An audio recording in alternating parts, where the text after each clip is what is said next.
As our country deals with what would have been unthinkable but just months ago, 200,000 Americans dead from COVID-19, we thought we'd check in with three faith leaders to see how their communities are handling this challenging time and the grief, of course, that comes along with it. Joining us now, Reverend Johnny Green, who presides over a Baptist church in Harlem, New York, Imam W. Dean Sharif, an imam in Irvington, New Jersey, and Rabbi Rachel Ain, who leads a synagogue in Manhattan.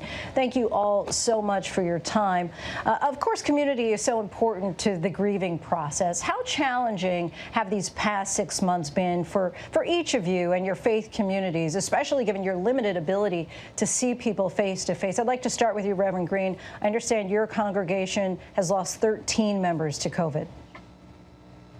Absolutely. Thank you for having me today. Certainly, we are still rebounding from such a significant loss in our congregation.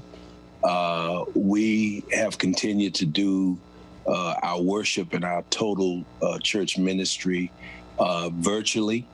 We have lifted some restrictions. Last week, we made it possible to have funeral services at our church with a limited number of participants. And Rabbi Ain, same question to you, just to kind of give us a sense of the challenges in the past few months. So over the last several months, there have been members of our community who have lost loved ones to COVID and from other diseases. And over these last several months, we've had to engage in virtual shivas, virtual funerals. We are keeping the mantra v'ahavta l'recha kamocha, love your neighbor as yourself, front and center. So we're taking a conservative, small c approach to how we engage in worship, having nobody at the synagogue. How we've had to say goodbye to people over these last 6 months is a complete anathema to how Judaism normally engages in mourning rituals. Normally, we're together as a community, burying a person as soon as possible. We've been using technology as best as possible, and we're trying to remember people. And Imam Sharif, the same question to you, just the difficulty and how you've been coping the last few months. Well, thank you for inviting me to express some concerns that we have about what is happening in the United States of America, and our hearts and certainly our condolences go out to all of the family members who have lost members of their family and friends to this COVID-19 disease, the 200,000 that we are affecting the lives of people. And what we attempt to do is, again, reach out, as my colleagues in faith have said, we reach out on the basis of ma'um, which we call neighborly needs. And we try to provide social services in the form of food for people that may need meals, money that people sometimes will need in order to pay their rent. All of these are factors that we have to take into consideration. And most of all, we try and provide some compassionate psychological relief to people in the form of providing social networking that is associated with delivering messages that will hopefully give people hope in the midst of all of this despair. And Imam, while I have you, just would ask you, as you try to be a pillar of strength in your own community, who or what do you lean on in particular as a source of strength for you? Well, our primary source of strength, of course, is God. And the means by which we begin to get that source of strength, of course, is primarily through prayer.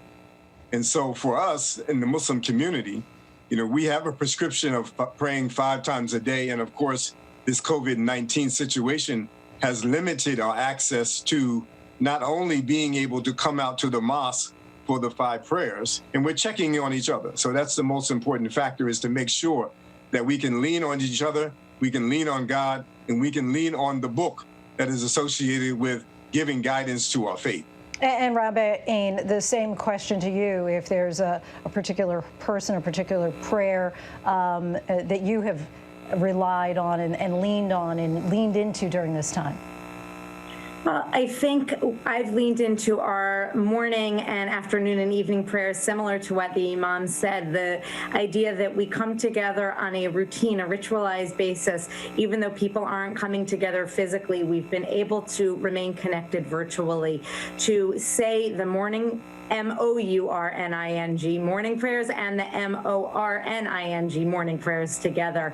The ability to think about what are the prayers that we're trying to lift up. Over the last month, we've been sounding the shofar, the ram's horn, as a call to action that where we are right now as a world is not where we want to be. And we need to use that shofar, that sound, to change our own ways and to know where we need to go, and then to think where are we going as a community. And so being able to rely on the scientists and doctors in my community has also been a tremendous source of strength for me. And Rabbi, while I have you as well, of course, our country continues to mourn all of these lives, and so many right now in particular mourning the passing of RBG. Is there a religious significance of her dying as the sun set to begin Rosh Hashanah and begin the new year, the new beginning? The loss of Justice Ruth Bader Ginsburg was so painful for all of us as Americans, no matter where you are in the political spectrum. Her tenacity and what she gave to so many in this country in terms of equality is something that can't be understated. And having her die on Erev Rosh Hashanah, the Hebrew phrase of the evening right before, means two things for me. First of all, there's the notion that she lived the life of a tzaddik, of a righteous. Anyone who dies right before Rosh Hashanah is known as that. The other thing is, on Rosh Hashanah, we ask to be written in the book of life. And that means that last year, RBG was written for an entire complete year. She was given the fullness of a year to live out her life, and I hope that we can live on her values. And Reverend Green, of course, you know all too well as we go back to the idea of this pandemic hitting Black Americans especially hard. You've said that you've never seen anything like this. How do you help your congregation make sense out of all the loss at this time? Well, you know, my colleagues who are on the line in ministry with me today, they have both stated one of the major tenets of our faith is prayer. And we do a lot of praying in our congregation. I do a lot of personal praying, and just knowing that this world is not the only world that we have hope in. You know, Scripture says, if in this world only we have hope, we are men and women most miserable. And so our hope is built on nothing less than the love of God and His righteousness. And we draw strength from our connection with Christ. And Imam, next question to you, and we'll probably end here, but we just heard the Reverend talk about hope. And of course, you've all been talking about, you know, the word, how that gives you hope. For those who are looking for some hope right now, what would you say specifically, Imam? And one of the messages that we've been focusing on during this time of COVID-19 is what we call akhlaq. Akhlaq is the refinement of human character. And that is to developing the position of people with morals and ethics and character, so that the best of our human character will shine through in the midst of all of this darkness. And I think that is the light that sometimes people are looking for. They're looking for someone to care, they're looking for someone to have empathy, and they're looking for someone that will bring them that sense of connection to the human family.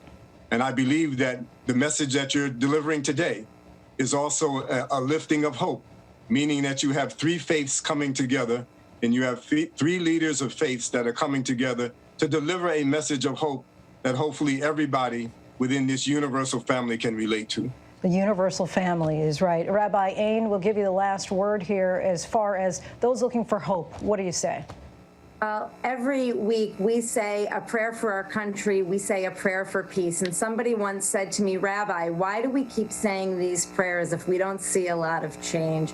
And I said, the minute we stop praying is the minute we've lost all hope. So I'm going to continue to pray those words. I'm going to continue to hope for change. And then I'm going to get to work with my fellow community members to make tomorrow better than today. Our faith leaders in our universal family, we thank you so much for your wisdom and for your time tonight. Thank you. Thank you. Hi, everyone. George Stephanopoulos here. Thanks for checking out the ABC News YouTube channel. If you'd like to get more videos, show highlights, and watch live event coverage, click on the right over here to subscribe to our channel. And don't forget to download the ABC News app for breaking news alerts. Thanks for watching.